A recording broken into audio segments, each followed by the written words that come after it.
Sí. Pues no es que digamos que estamos acostumbrados a Richie Unterberger. Espero estar diciéndolo bien. No, está perfecto. Perfecto, así que salude a Richie por favor para hablar un poquito de Tina Turner, recordarla con cariño. Richie, thank you so much for being here with us in the radio station and attending this interview.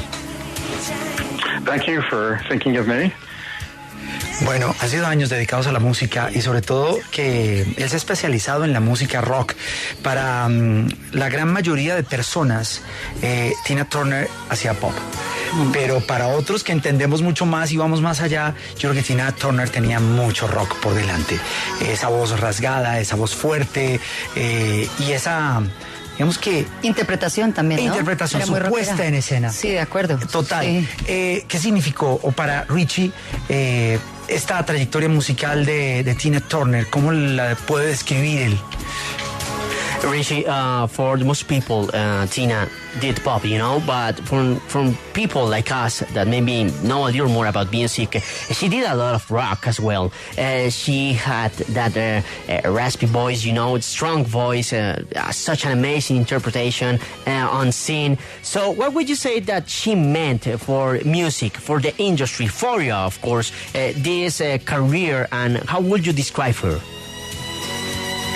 I think that Tina Turner had two very important phases. The first, mostly in the 60s and early 1970s, was when she sang with Ike and Tina Turner. Ike had top billing, but she was the star. She had a great deal of range as a soul music singer, delivering this music with so much guts and feel, and she was a great interpreter of other people's songs. She could also do some more pop-flavored music, like River Deep, Mountain High, that Phil Spector produced. Mm-hmm. Her second phase is also important. It's almost unique in popular music because after leaving Ike Turner, in her 40s and 50s, she became an even bigger superstar, which is very difficult for middle-aged women and also women of color. It was a much different style, but it is the style for which she is most known and which she had the most success. Pues vea, Montoya dice que ella se puede hablar en dos fases importantes. La primera en los 60s y los 70s, cuando estuvo con Ike y Tina Turner, como lo hablamos anteriormente. Sí. Ike, como artista solista, vendía. Pero es que Tina Turner era una estrella, tenía un rango vocal impresionante que le permitía cantar música soul desde las entrañas, ¿no? Desde ahí, desde el interior, con mucho sentimiento. Y también tenía la capacidad de interpretar otras canciones del universo pop, como River Deep, Mountain High, que fue producida por Phil Spector. Y después nos dice, hay que ir a la segunda fase, que fue única dentro de la música popular, que es cuando ella deja a Ike, y ya cuando tenía más o menos unos 40, 50 años, se vuelve una estrella muchísimo más grande, lo cual era muy difícil para conseguir una mujer de mediana edad y de color, que logra un estilo diferente y pues al final termina siendo muy exitosa y por lo cual la conocemos la mayoría de personas. Sobre esa interpretación que hacía ella en cada uno de sus shows, de sus presentaciones, pues también hay que hablar porque, como decíamos, termina convertida en todo un ícono de la moda. Y hay quienes dicen, y lo referencian también en ese documental, que fue ella quien en su momento le enseñó a bailar a Mick Jagger. Él, dentro de todas esas investigaciones musicales, ¿qué sabe sobre ese punto en particular y esas presentaciones tan diferentes de Tina Turner? So, Richie, now let's talk about her performance on stage, you know, the way she delivered everything on shows, because she became an icon, and not only a musical icon, a fashion icon. And it's been said, I don't know if maybe you can confirm or deny this, that she was the one who taught Mick Jagger to dance. What do you know about that? And what can you tell us about those presentations that she done that was so different from the other artists?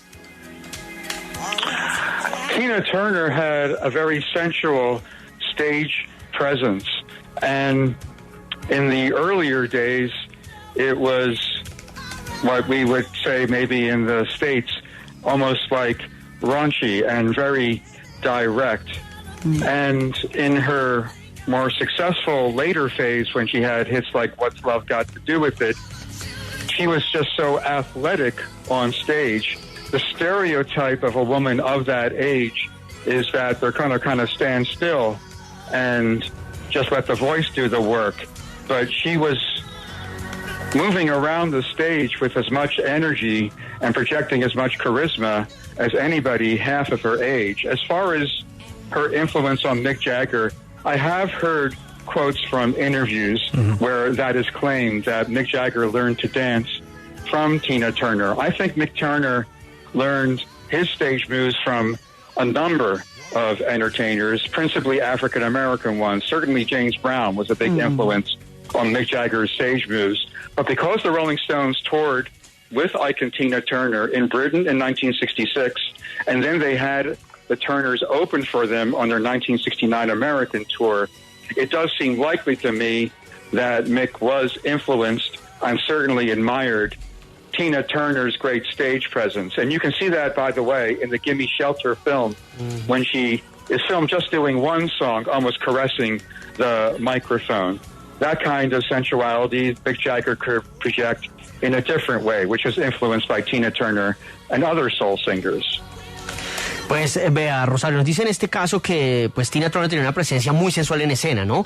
En esos días, obviamente, que ella arrancó en los Estados Unidos, pues tenía una interpretación muy directa, ¿no? Era como muy cruda. Y ya en la fase posterior que conocemos de What's Love Got to Do With It, pues ya tenía una interpretación mucho más atlética, ¿no? Porque el estereotipo de mujer negra para ese entonces, pues realmente se mantenía quieta en el escenario. El que hacía la voz era el trabajo lo hacía la voz. Sí. Entonces ella sí se movía con mucha energía y tenía mucho carisma. Y con respecto a lo que usted pregunta de Mick Jagger, dice sí, claro, Tina Turner tuvo una influencia en Mick Jagger. Ha visto entrevistas muy que dicen realmente que pues que como que sí aprendió a bailar de Tina, o sea que sí pareció que es así. Pero obviamente pues Mick Jagger tuvo una influencia de muchos afroamericanos, como el caso de James Brown. Pero nos dice y nos confirma como, mire, lo que pasa es que los Rolling Stones estuvieron de gira en el 66 en el Reino Unido con Ike y Tina Turner. Ellos le abrieron esa gira allá en el Reino Unido y luego en Estados Unidos, y dice que sí puede haber sido que él hubiera estado influenciado y que admiraba, por supuesto, a Tina Turner, o por lo menos su presencia escénica. Y ahí nos muestran en el Gimme Shelter, en la película de los Stones, que hay una canción donde aquí él le acaricia el micrófono y proyecta esa sensualidad y todo, entonces que seguramente, obviamente, sí fue una influencia fuerte en su forma de entregarse en escena. Nosotros muchas veces desde la radio aquí en W intentamos buscar a Tina Turner. Fue imposible hablar con ella. Siempre tuvimos una pared a la hora de solicitar entrevistas en todos los programas de W Radio. Richie, trabajando allí, estando más cerca, ¿alguna vez tuvo la oportunidad de hablar con ella, de entrevistarla? Hablan, o en muchos medios de comunicación, de que fue una mujer muy reservada, sobre todo con lo que le ocurrió en su vida privada y todo ese tormento que fue su vida personal. Pero ¿alguna vez tuvo la oportunidad de hablar con ella, o qué tan cerca estuvo a entrevistarla? And Richie, well, of course, as a media, we tried to get in touch with Tina, to interview her, to talk to her. Did you got maybe the chance of working on media and radio station as well, being a journalist, a writer? Did you got the chance maybe to get in touch or in contact sometime with her as we tried, or not? I did not, and it doesn't mean that I didn't admire her records. I just didn't have a writing project where I had a reason to try and get an interview with her. But I can imagine someone with that superstar status, who's also was not performing actively in the last years of her life, it would have been difficult. Pues vea, Montoya dice que no, pero no significa que no la admirara. Pues lo que pasa es que no tenía un proyecto en ese entonces sobre el cual escribir para buscar una entrevista con ella. Dice, pues obviamente en ese estatus que ella tenía de superestrella y que pues se había retirado, ya no estaba tocando, pues obviamente tenía que ser un poco más difícil poder alcanzarla, pero que lastimosamente no logró hablar con ella. Bueno, dígale por favor a nuestro invitado que muchas gracias, que definitivamente pues hablar con él nos ha traído nos ha ampliado un poco la visión que teníamos desde aquí, desde Colombia, acerca de Tina Turner. Estamos muy tristes también, pues la música pierde a un gran ícono musical, así que a Richie Unterberger, muchas gracias por acompañarnos en Contrarreloj. Richie, thank you so much for being here with us in your show and attending this interview and talking and give us a little more light about the life and the legacy of Tina Turner. Thank you.